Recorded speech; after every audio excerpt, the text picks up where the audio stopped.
Last కాదు, ప్రీవియస్గా చాలా మంది ఫేస్ చేశారు, still facing everyday. It's ongoing issue. Recently I come across Babylon సంబంధించి పబ్ కూడా ఒకసారి మనతో పాటు కూడా జాయిన్ అయ్యారు. తను దీనా అందుబాటులో ఉన్నారు, బీఆర్ఎస్ లీడర్, అండ్ బేబీలోన్ పబ్లో 2 days బ్యాక్ తను కూడా హర్ట్ అయ్యారు. ఆఫ్ అయినా it will get back to again, మళ్ళీ కనెక్ట్ అవుతారు. సో తను కూడా ఫేస్ చేశారు సిచువేషన్ ని.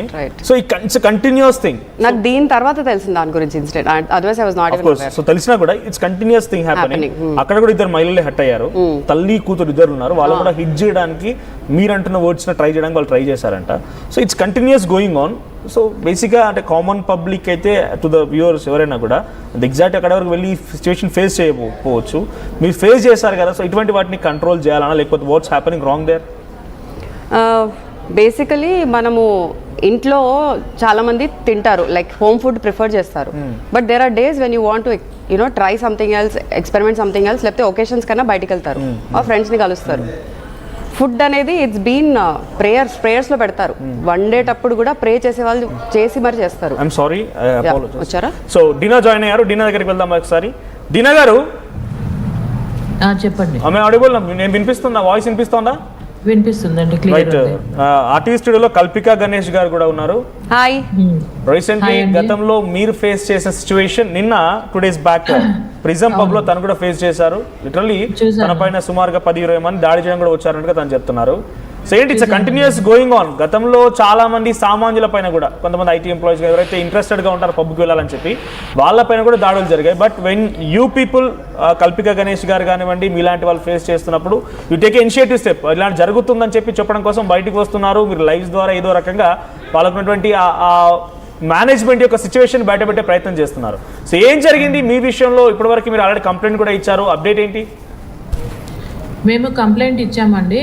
సేమ్ ఇలానే మాకు ఎక్కువ బిల్లు వేయడం వల్ల మేము యాక్చువల్గా వాళ్ళు ఏంటంటే ఆ ప్లేస్ ఎలా ఉందంటే యాక్చువల్గా కొంచెం సరౌండింగ్స్ బాగుంటుంది. డే టైంలో యూత్ వస్తారు, అది బార్ అండ్ కిచెన్. యాక్చువల్ చెప్పాలంటే చాలా మంది కామెంట్స్లో పెడుతున్నారు తల్లి బిడ్డ పబ్కి వెళ్ళడం ఏంటనేది. అది రిలాక్సేషన్, లైవ్ మ్యూజిక్ కోసం వస్తారు, రిలాక్స్ సరౌండింగ్స్ బాగుంటాయి. ఈ రోజుల్లో ఎట్లా అంటే యూత్ కానీ ఎవరైనా కూడా అదే డే అంతా నడుస్తుంది, ఫొటోస్ వీడియోస్ తీసుకుంటారు. మంచి పీస్ఫుల్గా ఉండడం కోసం కొంచెం రిలాక్స్ అవ్వడానికి వెళ్తుంటారు. దీన్ని తప్పుగా పడి ట్రోల్ చేయడం ఒకటి. అందులో వీళ్ళు ఇది అవకాశంగా తీసుకొని ఎంతమందితో చేస్తున్నారు ఇట్లా బిల్లులు ఎక్కువ వేయడము. మేము చూసుకున్నాం కాబట్టి మేము అడిగామన్నమాట. చూసుకోకుండా ఎంతోమంది వచ్చి వెళ్తుంటారు. బయట నుంచి వచ్చినప్పుడు అది మెయిన్ సిటీ జూబ్లీ హిల్స్ అంటే ఎంతో మంది అక్కడ వచ్చి వెళ్తుంటారు. వాళ్ళ మీద ఇట్లా ఎక్కువ బిల్ వేసుకోవడము. మళ్ళీ ఇంకోటి సర్వీస్ ఛార్జ్ ఎక్స్ట్రా చేస్తారు. సరే రిఫండ్ ఇస్తే సర్వీస్ ఛార్జ్ కస్టమర్ని అడిగేయాలి కదండి. రిఫండ్ ఇచ్చారు, మరి జిఎస్టీ ఉంటుంది కదా, అయినా మేము దాని గురించి ఏం అడగలేదు. అడగకుండా ఇలా ఎంతమందితో చేస్తారు, ఇది మీ డైలీ బిజినెస్, ఎంతమంది కస్టమర్ల మీద ఎంత మీరు సంపాదిస్తున్నారు అడిగినందుకు వాళ్ళు మా మీద అటాక్ చేసి వీడియో తీయడానికి పోతే వల్గరగా మాట్లాడారు. నేను అన్నాను మీరు జాగ్రత్త మాట్లాడినారు, కంట్రోల్ పెట్టుకుని. వీడియో తీయడానికి వెళ్తే ఇమ్మీడియట్ గా మా మీద అటాక్ చేసేసారు, ఫోన్లు లాగేసుకున్నారు.